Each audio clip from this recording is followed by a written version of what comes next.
Welcome to Matri media. ప్రభునామంలో వందనాలండి. ఈరోజు దేవుని వాక్యము, భయపడకము, నమ్మిక మాత్రం ఉంచుము.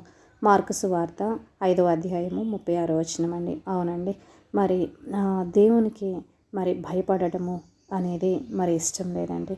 నమ్మిక మాత్రం ఉంచు అని చెప్పి. అవునండి, మనం నమ్మే దేవుడు ఎంత గొప్ప దేవుడు అంటే మరి ఆయన భూమిని, ఆకాశాన్ని మరి సృజించిన దేవుడు అండి. భూమికి పునాది వేసి ఆకాశాలను వ్యాపింపచేసిన దేవుడు, మన తండ్రిగా ఆయన ఉన్నారండి.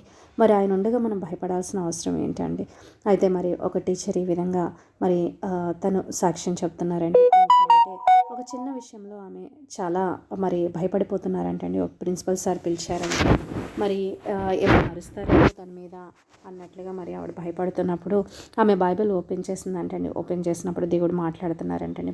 భయపడద్దు, మరి నేను సృజించిన నరులను బట్టి ఎందుకు భయపడిపోతున్నావు? భూమి ఆకాశాలు సృజించిన మరి దేవుని యందు నువ్వు నమ్మిక ఉంచట్లేదా అని చెప్పేసి. అవునండి, మరి అది విన్న ఆ మాట చదివినప్పుడు ఆమెకి ఎంతో ధైర్యం అనిపించిందంటండి. అయితే మరి ఆమె ప్రిన్సిపల్ సార్ దగ్గరికి వెళ్ళినప్పుడు మరి ఆ విధంగా అరవడం కానీ ఏదీ లేదు, కానీ మరి చాలా కూల్గా మరి ఇట్లా మళ్ళీ ఇంకొకసారి రిపీట్ చేయొద్దమ్మా మరి అని చెప్పేసి చెప్పడం జరిగిందంటండి. నిజంగా ఆమె చాలా సంతోషంగా మరి బయటకు వచ్చిందంటండి. అవునండి, మరి ఇక్కడ మనం చూసుకున్నట్లయితే మరి చిన్న చిన్న విషయాలను బట్టి మనం భయపడిపోతున్నామా, లేకపోతే పెద్ద పెద్ద విషయాలను బట్టి భయపడుతున్నామా, లేకపోతే మనుషులను చూసి భయపడిపోతున్నామా, ఉన్న పరిస్థితులను బట్టి భయపడుతున్నామా? మరి ఇక్కడ చూస్తే భయపడద్దు, నమ్మిక మాత్రం ఉంచు. మరి అంత గొప్ప దేవుడి యందు మరి మీరు నమ్మిక ఉంచి ఉన్నారు. అంత గొప్ప దేవునికి మీరు ప్రార్థన చేస్తున్నారు, ఆయన మీద ఆధారపడుతున్నారు. మరి ఇలాంటి విషయాలు చిన్న చిన్న వాటికి కానీ పెద్ద వాటికి కానీ దేనికి భయపడాల్సిన అవసరం లేదండి. భయపడద్దు, నమ్మిక మాత్రం ఉంచు అని చెప్పి మరి దేవుని వాక్కు సెలవిస్తుందండి. ఓకేనండి, మరి చిన్న వాక్యాన్ని బట్టి చిన్న ప్రార్థన చేసుకుందామండి.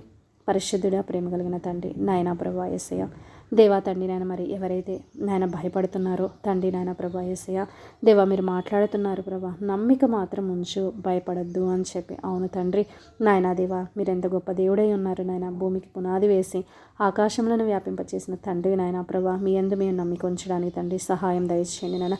ఉన్న పరిస్థితులను బట్టి నాయన ప్రభా భయపడిపోకుండానట్లు ప్రభా కృప చూపించండి, దయ చూపించండి ప్రభా. మీరే సహాయం చేయమని దేవనైనా అడిగి వేడుకొంచున్నానయ్యా దేవా తండ్రి నాయన ప్రభా యేసయ్య. దేవా మరి నాయన వారిని ఆ భయం నుంచి నాయన ప్రభా మీరు విడిపించమని దేవనని అడిగి వేడుకొంచున్నానయ్యా దేవా తండ్రి. నాయన సహాయం దయచేయండి, మీ ధైర్యంతో నింపమని అడుగుచున్నానయ్యా దేవా తండ్రి. సహాయం దయచేయండి నాయన దేవా. మరి వాక్య ఎవరైతే వింటున్నారో దేవా తండ్రి నాయన ప్రభా యేసయ్య, దేవా వారి చేయ పనులన్నింటిలో కూడా నాయన మీరు తోడుగా ఉండండి నాయన దేవా తండ్రి నాయన ప్రభా యేసయ్య.